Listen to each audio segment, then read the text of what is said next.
학생과 교사, 학계, 시민사회로부터 성명이 잇따르고 있습니다. 오늘은 언론인 시국선언이 나왔습니다.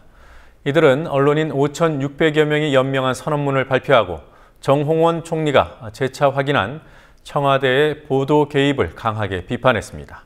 노지민 PD가 취재했습니다.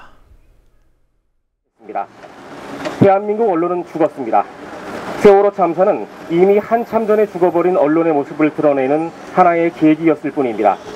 오늘 오전 전국 언론노동조합은 광화문 프레스센터 앞에서 기자회견을 열고 현업 언론인들의 시국선언문을 발표했습니다.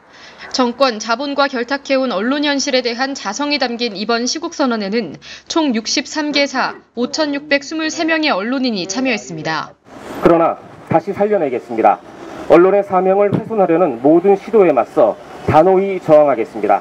오늘 기자회견에 참여한 MBC 노조의 이성주 본부장은 어제 정홍원 총리가 청와대 보도 개입을 시인했지만 MBC 뉴스데스크에서는 보도조차 되지 않았다며 자사의 보도를 비판했습니다. 어제 MBC 뉴스에서 정 총리가 국회에서 한 발언 부탁할 수 있는 거 아니냐. 하루 종일 뉴스거리가 되고 신문지사기도 다 나왔던 얘기지만 MBC에는 나오지 않았습니다. 어제 국회에서 정홍원 국무총리는 청와대가 KBS 보도에 개입한 사실을 시인했고 심지어 그것이 무슨 문제냐고 두둔하기도 했습니다. 지금 이 들어가 있는 전수사들의 사기가 굉장히 중요한데 사기에 좀 도움이 되도록 그렇게 해줬으면 좋겠다는 얘기는 이런 그 요청은 할 수 있는 거 아니겠습니까? 그 요청들이 방송 일선에서는 다 압박으로 받아들여지는 겁니다. 그거 알고 계셔야 됩니다. 근데 그런 여론과 요청이 요망이 있다는 그에 대해서는 그렇게 얘기를 할 수 있다고 저는 생각합니다.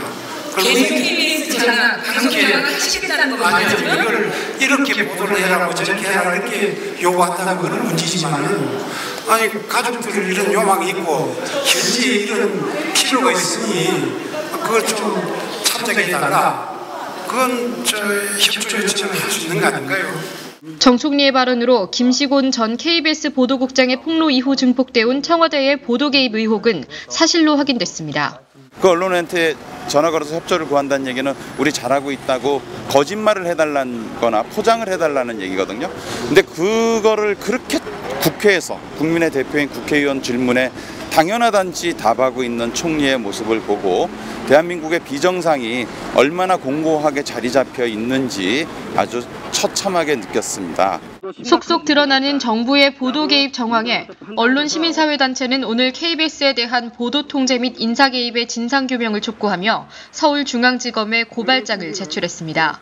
KBS 보도국장의 사임과 또 새로운 신임 보도국장을 임명하는 과정에서 청와대가 개입했다는 사실이 지금 드러나고 있습니다. 따라서 이 부분에 대해서는 김주춘, 이정현, 박준호 등에 대해서 형법상 직권남용죄와 강요죄로 고소를 하게 되었습니다. 물론 보도 통제에 대해서도 마찬가지로 형법상 직권남용죄와 강요죄가 동시에 적용됩니다. 오보와 왜곡 보도가 세월호 참사의 피해를 결과적으로 키우고 정부 책임을 호도해왔으며 그 배후는 청와대였다는 사실이 드러나고 있습니다. 정부가 책임을 인정하고 합당한 조치를 내놓지 않을 경우 KBS 제작 거부 사태와 같은 갈등 상황이 더 확산될 가능성을 배제할 수 없습니다. 국민TV 뉴스 노지민입니다.